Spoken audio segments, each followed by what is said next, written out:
হ্যাঁ বন্ধুরা, তোমরা থাম্বনেলটা ঠিক দেখেছো। আজকে তোমাদের দেখাবো কোনো ফটোশপের প্রয়োজন হবে না। তোমরা জাস্ট এক ক্লিকের মধ্যে তোমরা এরকম ধরনের পাসপোর্ট ফটো তৈরি করে নিতে পারবে, বানিয়ে নিতে পারবে কম সময়ের মধ্যে। এবং সেটার মধ্যে কোনো ঝামেলা নেই, যেটা ফটোশপের মধ্যে তোমরা কিন্তু ব্যাকগ্রাউন্ড চেঞ্জ করার জন্য অনেক টাইম লেগে যেত, বা জামার যে ড্রেসটা ছিল সেই ড্রেস চেঞ্জ করার জন্য অনেক টাইম লেগে যেত এবং সাইজ করতে হতো, অনেক সমস্যা ছিল। তো কিভাবে করতে হবে ভিডিওটা স্কিপ না করে দেখবে, তবেই কিন্তু বুঝতে পারবে। না হলে কিন্তু তোমরা যদি টেনে ভিডিওটাকে দেখো তাহলে কিন্তু কিছু জায়গায় মিস করে যাবে, পরে কিন্তু আবার কমেন্ট করে বলবে যে বুঝতে পারিনি। তো ভিডিওটা স্কিপ না করে দেখো, তাহলে কিন্তু তোমরা বুঝতে পেরে যাবে ফটোশপ ছাড়া কিভাবে তোমরা পাসপোর্ট ফটো এইভাবে তৈরি করতে পারবে কম সময়ের মধ্যে।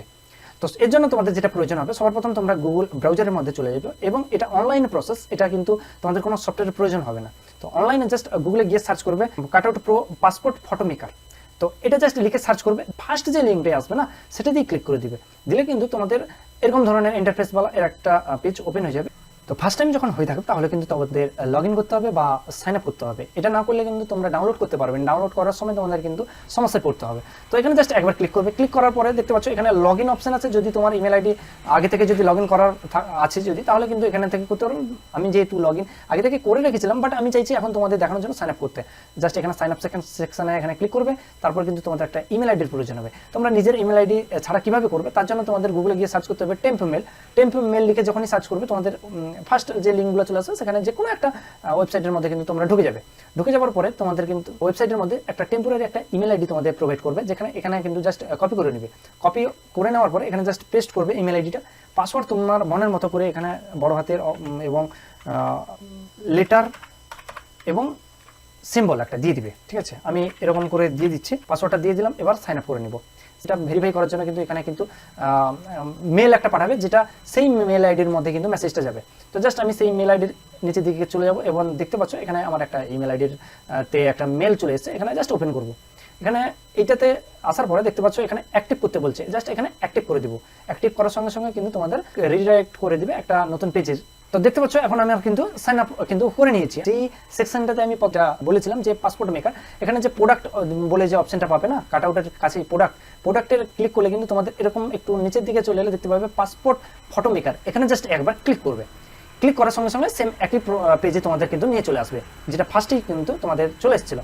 এই পেজে নিয়ে চলে আসবে, যেই পেজটার মধ্যে আপলোড ইমেজ, অর্থাৎ তোমার যে ইমেজটা মোবাইল থেকে তোলা। তো আমার কাছে এরকম ধরনের ফুল ইমেজ আছে, যে কোনো ইমেজ হলেই হবে। এখানে তোমার পাসপোর্ট ফটো তৈরি করার জন্য তোমরা যে কোনো ইমেজ দিলেই কিন্তু তার ব্যাকগ্রাউন্ড অটোমেটিক চেঞ্জ হবে, এবং তোমরা নিজের জামা যে ড্রেসটা পরে আছো সেই ড্রেসটাও কিন্তু চেঞ্জ হয়ে যাবে, এবং ব্যাকগ্রাউন্ড কালারও চেঞ্জ করে নিতে পারবে। জাস্ট আমি আপলোড করে দিয়েছি, কিছুক্ষণ সময় নিয়েছে। তো এখানে বাম দিকেও দেখতে পাচ্ছ এখানে ক্রপ বলে একটা যে আইকনটা আছে, এখানে দেখতে পাচ্ছ পেপার সাইজ দেখাচ্ছে।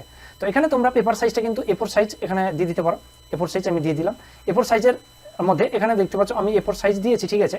তো এবার আমি চাইছি পাসপোর্ট ফটোটা কেমন হবে। তোমরা একটু স্ক্রোল করলে, একটু নিচের দিকে যদি এরকম স্ক্রোল করে চলে আসো, এখানে কিন্তু ইন্ডিয়ান পাসপোর্ট ফটো সেটা কিন্তু দেখতে পেয়ে যাবে। এখানে তোমরা কেমন চাইছো পাসপোর্ট ফটোটা কিন্তু এখানে কিন্তু সেরকম দেখতে পাবে, ঠিক আছে।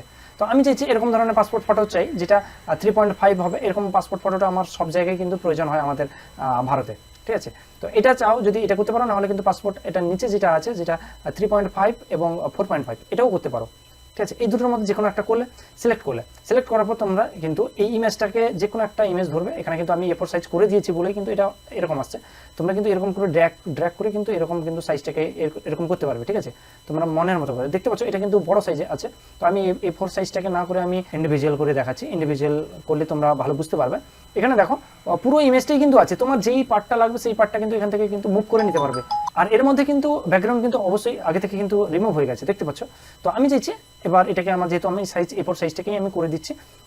A4 সাইজ হলো। এবার এখানে আমি ইমেজটাকে জাস্ট ড্র্যাগ করে এরকম করে বসিয়ে দিলাম। এবার চাইলে তোমরা একটু উপরের দিকে দেখতে পাচ্ছ ক্রপ যেখানে ছিল তার নিচে কিন্তু একটা কালার অপশন আছে, যেখানে বাকেট আছে, সেখানে তোমরা ব্যাকগ্রাউন্ড যে কালারটা দিবে, কোন কালারটা ব্যাকগ্রাউন্ডে দিবে সেটা কিন্তু এখান থেকে কিন্তু সেট করতে পারবে। তো আমি চাইছি এই ব্যাকগ্রাউন্ডটা দিব, ঠিক আছে। ব্যাকগ্রাউন্ড তোমরা এখান থেকে কিন্তু মাল্টি কালারে এখানে যে কোনো কালার তোমরা এখানে চুজ করতে পারবে। যে কালারটা এখান থেকে করে দিবে সেই কালারটা কিন্তু তোমার এখানে কিন্তু ব্যাকগ্রাউন্ডে চলে আসবে। তো আমি চাইছি এই কালারটা দিতে, এই কালারটা দিব। এরপরে চলে যাবো টি শার্ট বা জামার যে কালারটা, তোমার যে কালার জামা আছে বা তোমার যে জামাটা আছে সেটা যদি চেঞ্জ করতে চাও, অর্থাৎ শার্ট চেঞ্জ করার জন্য তোমরা এখানে জাস্ট ক্লিক করবে। একটু লোডিং নেওয়ার পরে কিন্তু দেখতে পাচ্ছ অটোমেটিক কিন্তু তোমার যে শার্টটা কিন্তু সেটা কিন্তু চেঞ্জ হয়ে যাবে। কি ছিল দেখতে পেয়েছো যে সঙ্গে সঙ্গে কিন্তু চেঞ্জ হয়ে গেছে। তুমি যেইটা কিন্তু এখান থেকে স্ক্রল করে নেওয়ালে দেখতে পাচ্ছ যতগুলো আছে এই টাই লাগানো বা যেরকম পোশাক আছে সেরকম পোশাকে তুমি কিন্তু এখান থেকে কিন্তু সেট করে নিতে পারবে। এখানে ম্যান ক্ষেত্রে কিন্তু এরকম, ঠিক আছে, যেহেতু আমার যে ব্লেজার দেওয়া আছে বা জামাগুলো দেওয়া আছে এটা ম্যানের ক্ষেত্রে এরকম। তোমরা যদি ওমেন হও বা তোমরা যদি মহিলা হও তাহলে কিন্তু অবশ্যই এখানে ক্লিক করবে, দিলে কিন্তু তোমাদের মহিলার যে ড্রেসগুলো হয় সেগুলো কিন্তু এখান থেকেই কিন্তু পেয়ে যাবে।